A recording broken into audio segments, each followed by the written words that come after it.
Yo, what's going on, everybody? It is 1 p.m. here in Chicago, Illinois. That means it's time for another live stream. We're going to try it again. I'm going to try and get this audio thing sorted. Last couple of days, it's been hit or miss. I don't know if today's a hit or it's a miss. I do think that I have to get really close to the microphone, at least with the way that I have it set up now. So that's just something I'll have to keep in mind. But hopefully you guys can hear me okay. And I do want to say hi to everyone listening on the podcast or watching this on YouTube, not live, but after the fact. I appreciate all you guys listening in and hope you guys are having a good day. Today, I don't have any afternoon coffee. I just finished kind of like my morning coffee. But I also went down to my office today. I wanted to try and pick up some stuff. I thought I might be able to scavenge some equipment, and I did. Scavenge some equipment for the live streams that are going to be happening this weekend. So I got some lights, some power strips, other cables and stuff like that. So I was down there, and then I came back up here. And I've just been running like crazy all day long. I haven't even been able to go out for my run yet, so I think I'm going to end the live stream a little bit early today, guys, just to give you guys a little bit of a heads up. But today's a super frantic day, and I actually went to Starbucks to have a coffee. And I haven't had a Starbucks coffee in like a long time. I've just been having my regular Keurig coffees and AeroPress coffees. And I don't know what they do to it at Starbucks, but it's like extra caffeine. So I don't think I need any more caffeine today. So I'm good. How are you guys doing? Let's see what we got. We've got Pete G says, Yo, kofuzi, how's it going? He just got his 10K PR, 44.12, and so he's so happy with it. Where'd it go? There it is. There is the cowbell. Good job, Pete G. And Frank says, I didn't realize it earlier, but I made the podium on the Strava Club leaderboard last week. Nice work. That's another cowbell. Let's go with the cowbell. Where's it? What's going on with my cowbell? Right error. I don't know what's happening right now. Something's going on. Uh-oh. Can you guys hear me okay? Are you guys hearing me? Yeah, you guys didn't hear the cowbell? Something's going on. My sound pad is all messed up. It's not working. It says right error on the screen, so I don't know what's going on, guys. I'm just having a hard time with it. We're going to have to go without sound. You have to imagine the cowbell. We'll all use our imaginations. It's there. Sorry about that. To Frank and Peachy. I don't know how long it's going to keep making that message for. That is not cool. All right. The troubles never end. Regan Dugan also hit a 10K PR this morning too. What have you guys been doing? Today's Wednesday. You guys got out going racing today? Man, good work, guys. And this here says, Hi, kofuzi and everybody. Hoping to get out for another late run with Pip after some paperwork tonight. Maybe in the new Non-Elite Path Project shirt. I saw the picture of it. It looks great, Ines. Thanks for sharing that. And Garrett says, hope everyone's doing well today. I've been getting ads for the Wu-Tang Clan TV show on Hulu a lot this week. Wonder if Mike's seen it. You know, I've seen the ads for that quite a bit, and I do want to watch it. I just don't have Hulu. I mean, yeah, you have to have a subscription for Hulu, right? So, I don't know. I'm subscriptioned out. We got Netflix and we got Disney Plus and Apple TV thing. What is it? Yeah, is it called Apple TV Plus or something like that? We got all those, and I don't really watch any TV. I just watch YouTube. So the kids watch that stuff, but you know, I don't know. I'm behind on Mandalorian. I'm like many seasons behind on Stranger Things. I'm like, you know, things get so old for me that I just stop watching them. I'm like, is Stranger Things still around? I think it's over. Yeah. Rainmer is here and says now the video is weird. That is because I am currently uploading today's video at the same time, and everything is just kind of all messed up today, guys. So I'm gonna apologize for that. Yeah, I'm just not on my A game today. It is a tough day for me. So I think that the video will finish uploading any moment now. So hopefully that will resolve itself soon. Jason Dahl says, hi everyone, 4 days till Chicago. Awesome, I know. I mean, that's why I'm starting to freak out. I'm starting to get real nervous because tomorrow's already Thursday, and then Friday kind of it starts. So for me, in like my mind, Chicago starts on Friday because I got stuff I got to do Friday. I got to go to the Expo, taking some pictures. You guys know by now I've been working with Bank of America to make some content ahead of the marathon. And like my last thing that I'm going to do is kind of like showcase the Expo and all the stuff that's happening there. And so I got to take some photos as well as pick up my own bib. So, that content will be coming out on Twitter. Hopefully, if I can get approvals fast enough by Saturday. So that way people can see it ahead of when they go to the Expo. So that's kind of like my goal for that. But yeah, I'm getting like not overwhelmed, but today I went and made sure I had enough audio and video equipment. Let me see. Let me see if the cowbell works now. Did you guys hear that? I'm hearing it. Are you guys hearing the cowbell? We gotta get one for Pete G, for Frank. Who else had Regan also had a 10K PR. So good job, everybody. Hopefully that's working for everyone. Yeah. So there we go. I don't know. I'm getting nervous about it. I did order some new stuff on Amazon, and it should be here today. A really quick delivery, but deliveries have been super weird to my building lately, so I'm not sure if it's gonna get here on time. So I'm a little nervous. And then tomorrow I'm gonna go out and pick up some snacks for my guests. You know, so like I got stuff I gotta do. And then Friday, you know, we're off and running. So lots of stuff happening.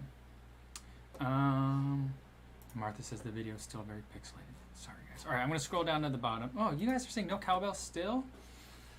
Man, I hear it. I don't know why you guys don't hear it. Like if you guys are hearing me, you guys should be hearing. Yeah. I don't know why it's not working. Something's going on. I gotta figure that out. Sorry about that, guys. We'll get it figured out.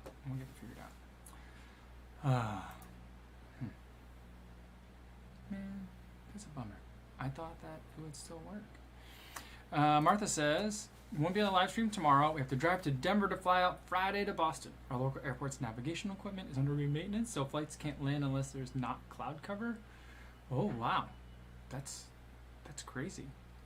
I mean, I suppose there's never a good time for that to happen, but it really sucks that it's happening right now. And Martha, I was thinking about you today because I was thinking about I'm going to go to the Tracksmith house to try and pick up that race pack, whatever it is, and then I'll let you guys all know what it is. So that way, like, Friday I'll have that, and that video of like me going to the expo and then doing the Tracksmith stuff, that'll come out Saturday, I think. Yeah, Saturday. So you guys will be able to see that in the video Saturday. So that's kind of the plan for some of the content.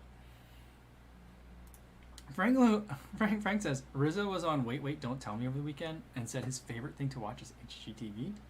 Really? I mean, that's interesting. My wife and I, when we don't have, a lot of times we'll just leave the news on, kind of like in the background. When we don't have that in the background, we will have, usually, like if the kids are around and the news is particularly bleak, then we will switch it over to HGTV. Did he say what his favorite shows are on HGTV? No, see, the thing is, I don't know what's HGTV and what's DIY Network and what some of the other shows. I think they're all the same, right? I mean, they all kind of like, they all have same versions of it. Other than like House Hunters, I do like, there's like the Beachfront Bargain Hunt. That's a good one. But I think my wife and I, my favorite one is probably Love It or List It. I don't know why, but like I used to really detest that show. But I think maybe over the pandemic, it was just on a lot because the news was bleak quite frequently, and I just kind of like it. It appeals to me now. So I like Love It or List It, and maybe that's because of like where me and my wife were at. We're like, whenever they describe the family, they're like, they've been loving this place, but now they got kids and they're outgrowing their space. Can they make the current space work, or will they move out to the suburbs? So like we're like, oh, you hear that like, 6 times a day for a couple of weeks, and you're like, oh, I don't know, maybe we should start thinking about that too. So that's what happens to us. Daniel Gutowski says, just landed in Chicago this morning. Well, welcome, Daniel. It is cloudy and muggy today. It's a weird weather day. Like the air is chilly, but it's super humid. So humid that it's foggy. Yeah, I mean, I feel like if we have this kind of weather for the weekend, I'll be very happy. But I think it's going to be hotter than this. So we'll see. And then tomorrow's supposed to rain. So like, anything that the weather is like now doesn't mean anything until after it rains tomorrow. It's supposed to be a big rainstorm tomorrow, so like then we'll get a real good idea of what the weather's gonna be like for this weekend. All right, Terry says I can make the video look pixelated by taking my glasses off, but it's great now. I think that my video must be done uploading. All right, yeah. Wayne Westby says the Pearl Grit X Pro video is up. There we go. Nice. Yeah, Stevie76 says it's all Canadian. No, well, you know what? Sometimes it's Canadian, and I feel like that show started out as a Canadian show. And I'm pretty sure it started out as a Canadian show. And you could always tell because they would never say whenever they don't say the location on the HGTV shows, it's in Canada. And when they do say the location, it's always like Raleigh, North Carolina, or some place in the mid-south. Unless you're looking at beachfront bargain hunt, then it's always Alabama or something like that. But yeah, the Love It or List It show is frequently in Canada. I think that as it got more popular, it got picked up. They started coming to the U.S. and they've done some episodes in the U.S. too. But they do a lot in Canada as well. And I feel like they go to really great lengths to try and make. I think they intentionally pick people that don't sound Canadian. So yeah, I think I enjoy that about it. You know. Raynor says, "I'm really into World's Most Extraordinary Homes and Netflix. I'm not familiar with that. I don't watch a lot of Netflix, but maybe we'll put that on. Maybe that's something that the TV could just be on."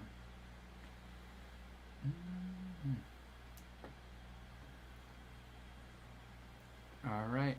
Ray says his Atreyu artist arrived today, and he just signed up for the LA Marathon 2022. Nice. It's getting official. You got the race shoes. You got the race bib now. I just got to put in the work, Ray. Awesome. I'm excited. All right. Dr. Josh is here. What up, fam? He says, did a final light fart like this AM and feeling good. Very cool. Very cool. I am going to do a light workout today. I think like a 4x4, 4 times 4 minutes threshold, keeping it pretty light, just enough to feel it, but not long enough to feel tired. I feel like that'll be a good one.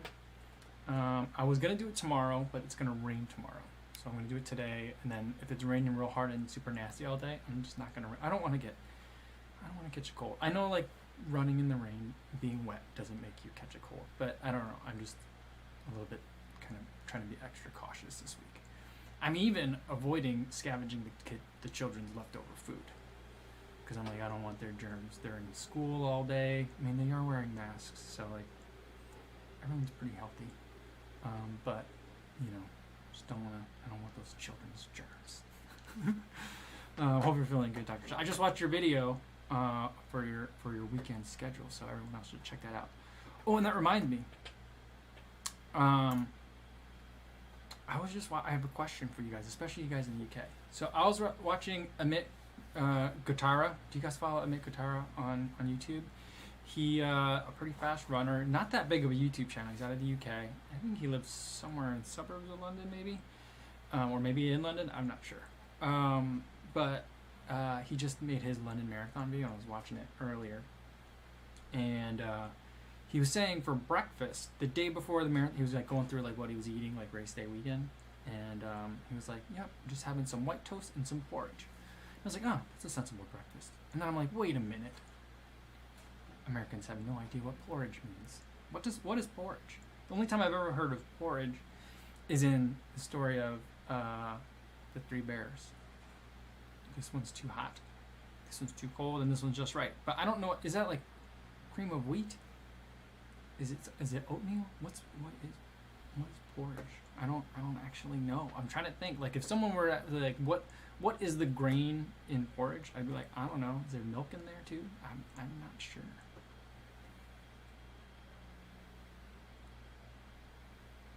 Time Matt says if we're talking about needing a good show to watch, Ted Lasso 100%.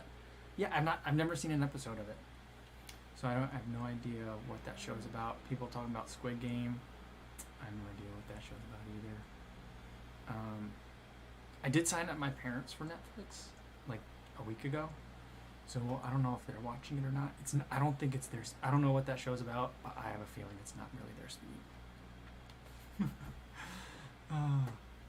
Yeah. Brendan says, I need to get back in the pool. World champs will be coming up quick. I'm going to need to ask for some sweet pool filming tips now that I'm an expert. Yeah, I haven't been in the pool in like 2, maybe 3 weeks. But what I would say is I have a little alligator clip thing. I don't have one. It's not within reach. It's one that people use to like clip onto their backpack, and it has a GoPro mount on it, and it can kind of swivel around. It could kind of swivel around a little bit.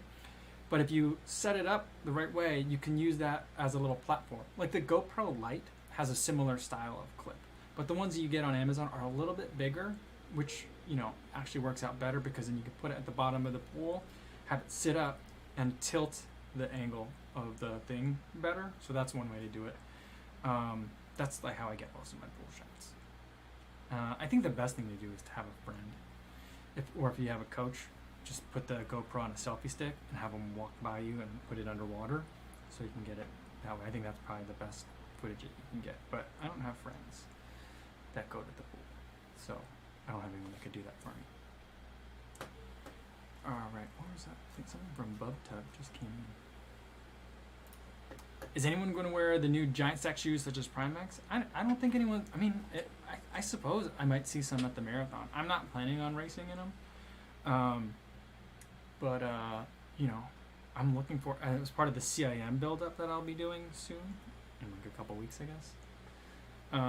I'll be reaching. I feel like the Primax and the Bondi X are gonna get a lot of use. It's because I feel like those are just gonna be really easy on the feet. Plant Watering Citizen says porridge is oats. Is it? Scott says it's oatmeal.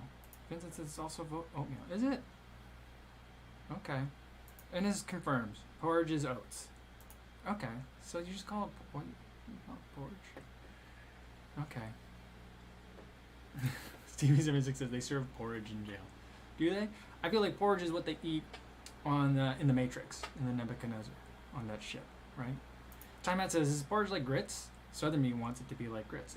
I mean, I feel like I would, you know, if it's like grits, I mean, it would make sense.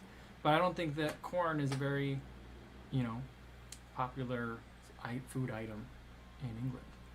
Or at least it wasn't at the time where like porridge, you know, stuff was being eaten more frequently. Raymond wants to know, what's curds and whey? Isn't that like cottage cheese? I just feel like it's dairy, right?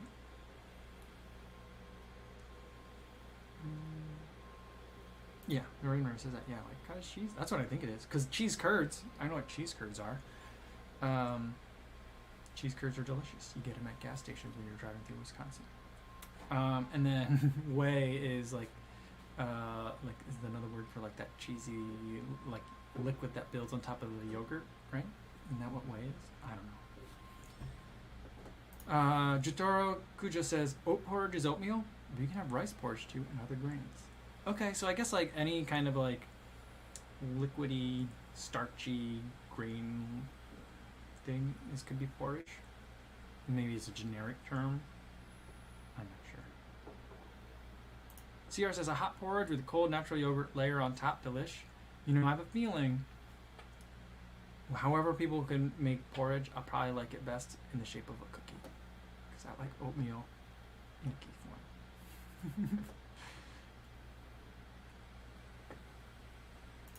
form. Palmy Army Swim says, I do overnight porridge in a jar, but oats, milk, and frozen fruit, and it's ready in the fridge in the morning with a bit of honey. It sounds delicious.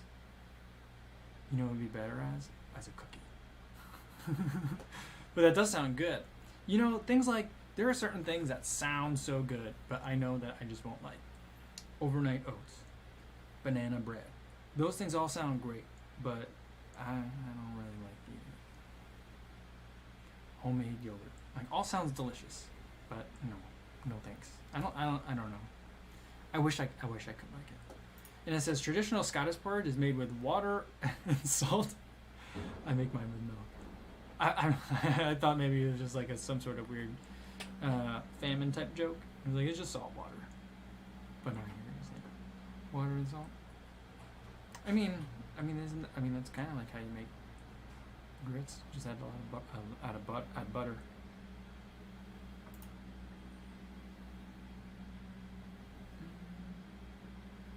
Frank says you don't like banana bread. I don't really like banana anything. I can eat it when my wife makes it.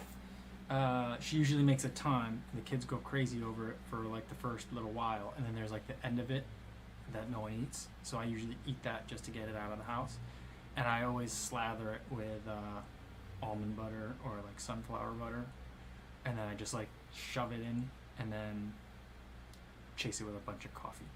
So that's kind of like how I do banana bread. Sometimes she makes them as muffins, and those are a little bit nicer because then sometimes with the muffins, because it looks like a little mini cupcake, so I'll just put some Nutella on top, and that's real good. I like that.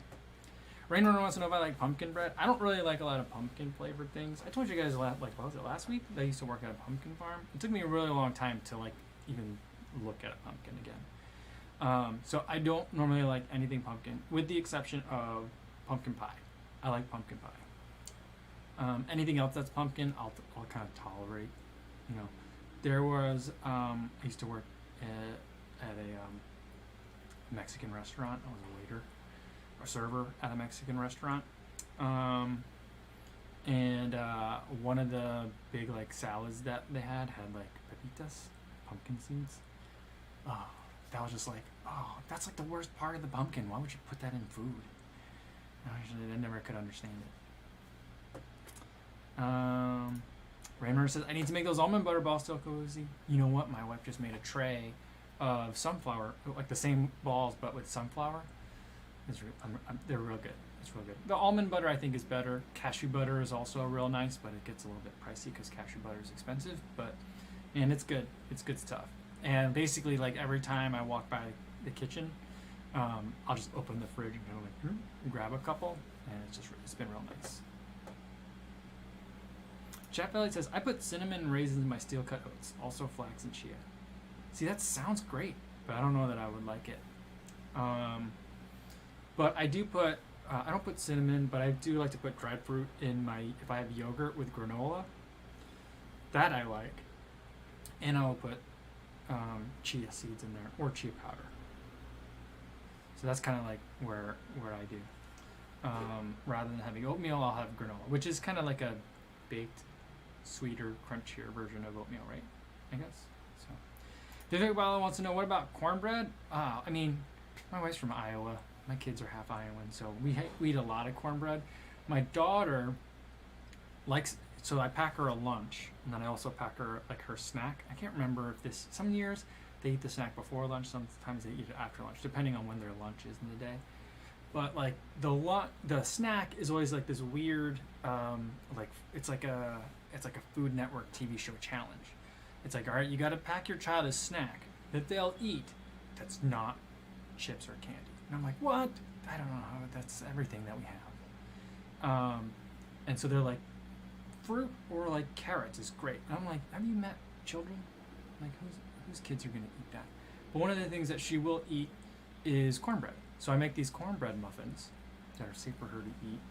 And I've tried making cornbread muffins and they're okay.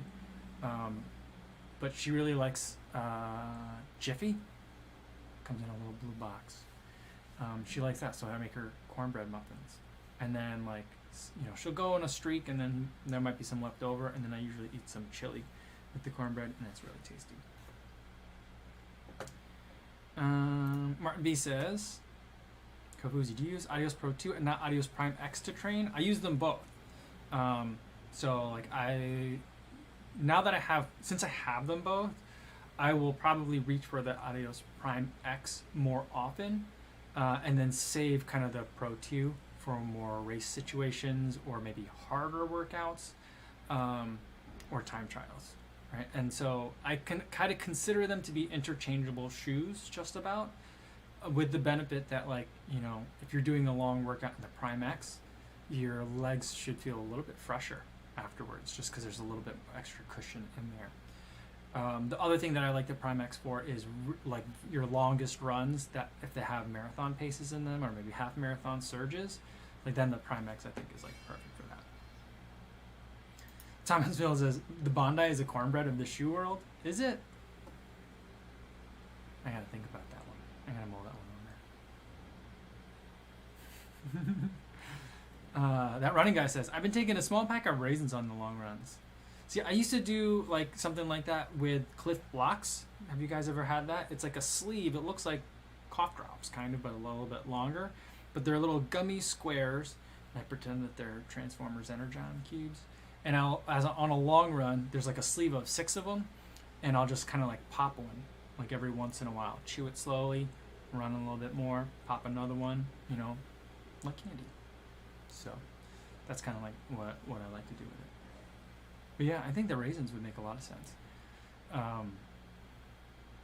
Although, I feel you'd be running with it, and if you got are you running with a little box of them, I just feel like how do you get them? I feel like I would spill them all. Maybe they're too small for me. But you know what my wife has been getting is dried cherries. There's like a place that does dried fruit, and they do yeah, no, Gerbs is the name of it. They do dried fruit, and they do it in nut-free facilities. So it's safe for us to have those, like Sunkist, or like any of the other major brands of raisins we're not sure about for allergy reasons. But we can do these ones from Gerbs. They have dried cranberries and dried cherries that are amazingly good. Really, really good. And that's what I usually put on my granola. It's so tasty. I think I could do dried cherries on the run and not drop them. Maybe I don't have the dexterity that running guy has. Because I think I'll drop them. Jeff Elliott says, my kids used to destroy clementines. Like sit down in front of the TV and eat the entire bag. That is something that the baby will eat. The baby is she's not that picky of an eater. And when she's hungry, she'll eat anything. But she's a very fickle eater. And so it's kind of like, I feel like, I'm submitting offering to a minor deity, and you're hoping that it pleases her. But the one thing that she will regularly eat is clementines. So we have clementines at like every meal, and for her snack, I usually put in some clementines, sometimes two, but I have to peel them first for her because I think their breaks are real short. She's 5, so she can't get to them fast enough, I think. So that's what I do. Yeah, I used to do the same thing when I was younger too, though. I would I would grab like 6 or 7 at a time, and with like just a big empty bowl, so I could put all the peels in the bowl, and then just sit in front of the TV and eat clementines. That's a big get. That was a big. I don't know if that still happens a lot. I don't really know that many Korean people anymore, I guess. But growing up, that was a very common gift around Christmas time to just like give out to people, like a box of Korean pears and like a couple boxes of clementines. You just drop them off at people's house. That's how I remember eating so many of those growing up. Angel Snow says, Kofuzi will be running Chicago this Sunday. Hope to see you. Do you know if they have KT tape at the Expo? I'm sure that someone will be selling it there, because like there's like most expos, but I think even more so at this one because it's such a big one. There's like the main sponsors, they have their booths. So like Nike has a booth, Bank of America has a bunch of stuff, Abbott has a whole bunch of stuff. Like the biggest sponsors have all their stuff like towards the front. Then when you pass that and keep going further back, that's when all the people that just like are traveling, not salesmen, but like they just travel from expo to expo and they bring all their stuff. Like the places where you can go and get like, 10 for $10 goose, that kind of thing. Or there's a like, clearance on like spring running clothes, winter running clothes, fall, like those kinds of vendors.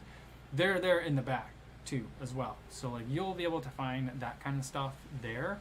But I get so nervous for people to be like, oh, just get it when you get here. What if you can't get it? So I'm like, it's getting close now, but if you can get it before you come, I think that's always the better option. Because KT tape isn't that heavy or big.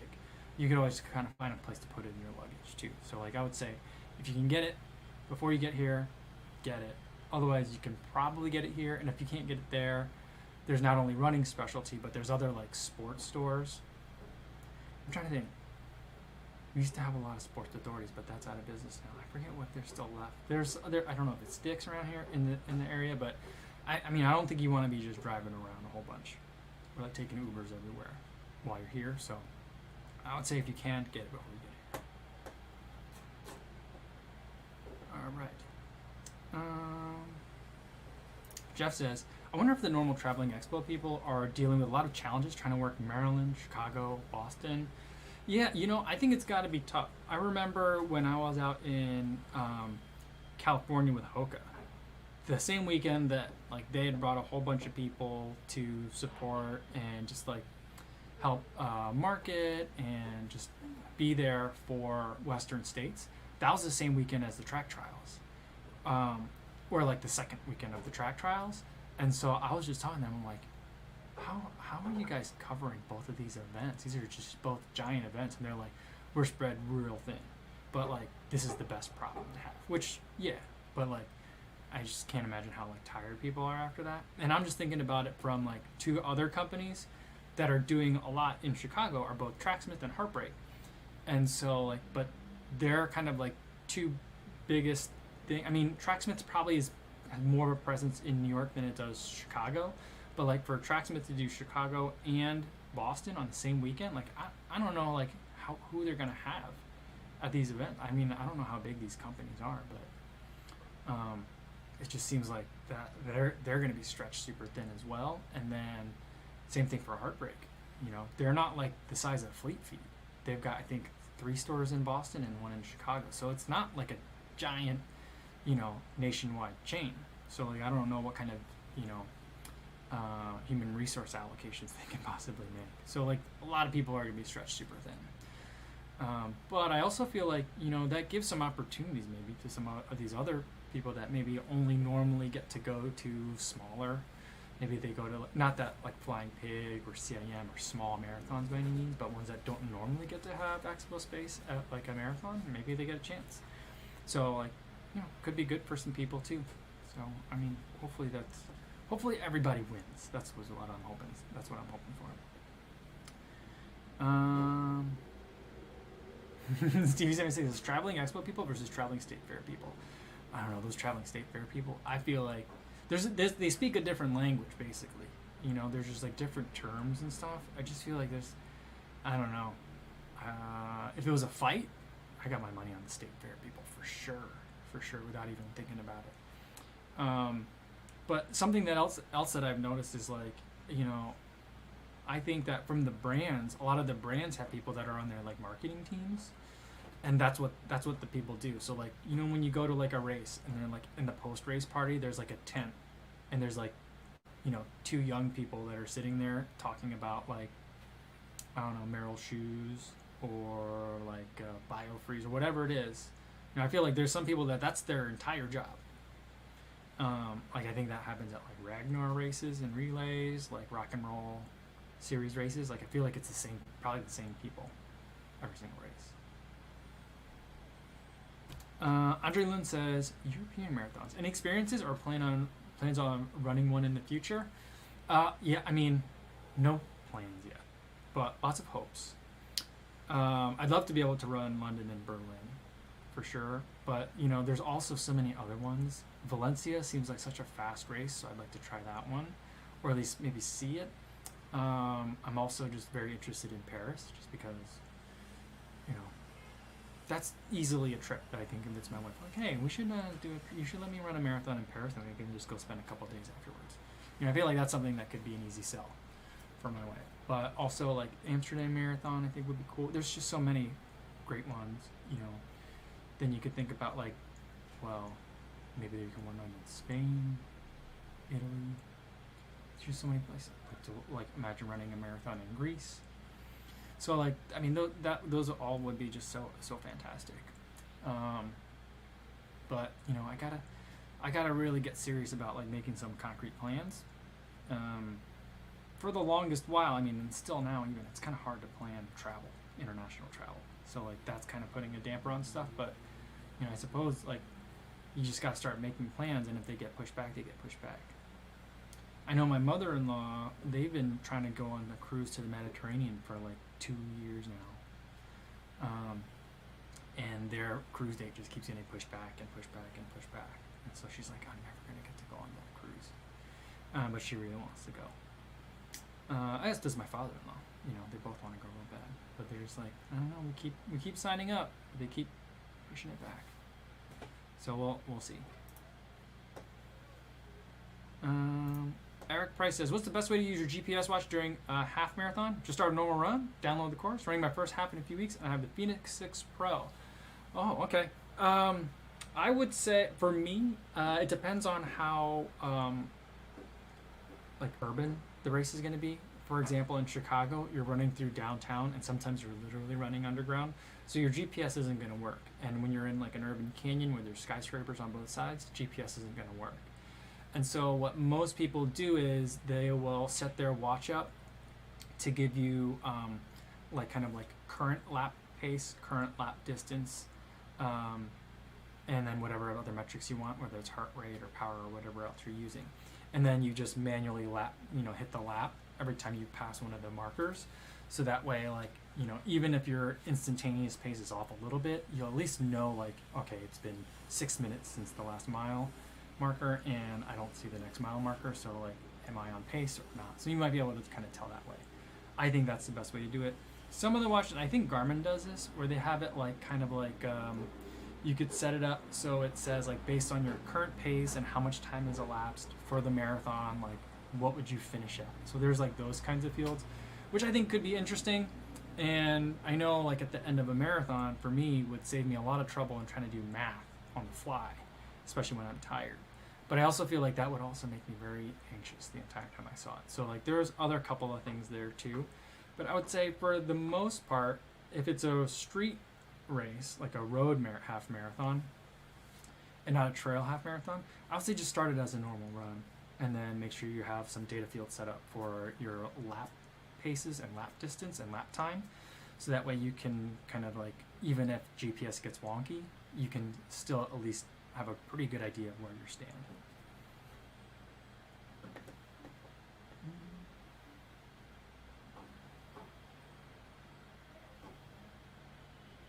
Terry says, the trouble with London and Berlin is they are both lottery entries. Do I take a risk and apply for both? I say yes. I say, like, you just apply for all the marathons every time. That's kind of my approach. And then, like, the chips fall where they may. And if you can run a whole bunch of them in 1 year, awesome. But most likely that you're not going to. So that's kind of like how I approach that. Raynor says, my Garmin was a little off in my half on Sunday. He said I was 0.2 farther than the course actually was. Well, that could be something different too. And unless you're, like, exactly running the tangents, most people are going to be off by a significant amount in terms of what they're running for their distances compared to what their watch says. Because the watch tracks you as you ran. But you might, you know, be kind of like, instead of running the straight line, you might be taking the corners a little bit wide or going around people, heading over to the side to get water and then coming back in. So there could be extra distance that you're actually running. Kind of like the same idea as, like, you know, if you run in lane 2, that's like 9 meters per mile more, right? Or something like that. So, like, there's longer distance. I remember when Sarah Hall was going after the American record at the Marathon Project. Sarah Hall's going to be running in Chicago, going after the American record, by the way. But when she was running the Marathon Project in Arizona, she, like, I think it was her husband, Ryan, that was like, you know what? Her watch clicked over as saying she ran 26.2 under American record time. But she didn't finish the race until a little bit after. So that's something that happens normally, even if your GPS is perfectly accurate. And probably, most likely, because your GPS is perfectly accurate.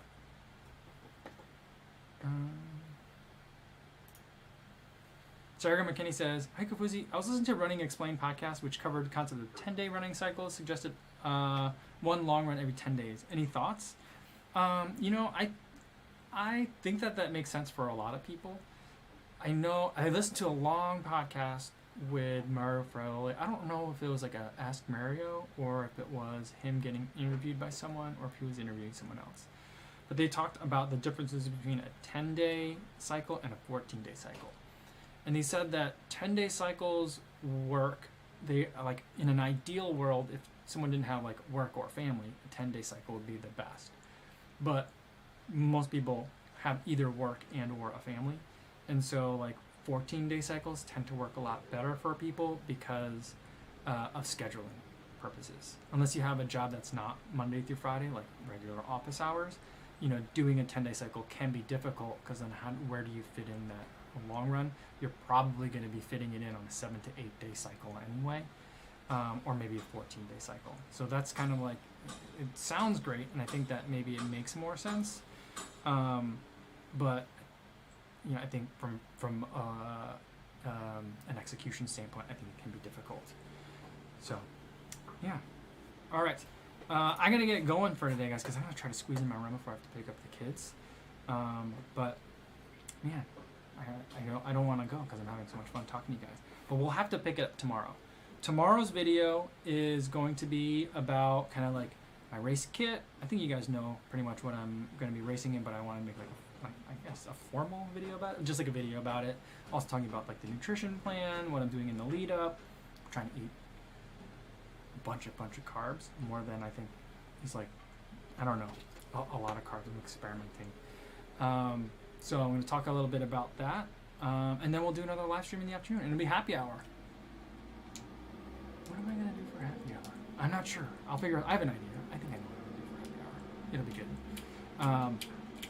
So stop by tomorrow as well. Same time as today, 1 p.m. Central Time. Hopefully I'll see you then. In the meantime, thanks everybody.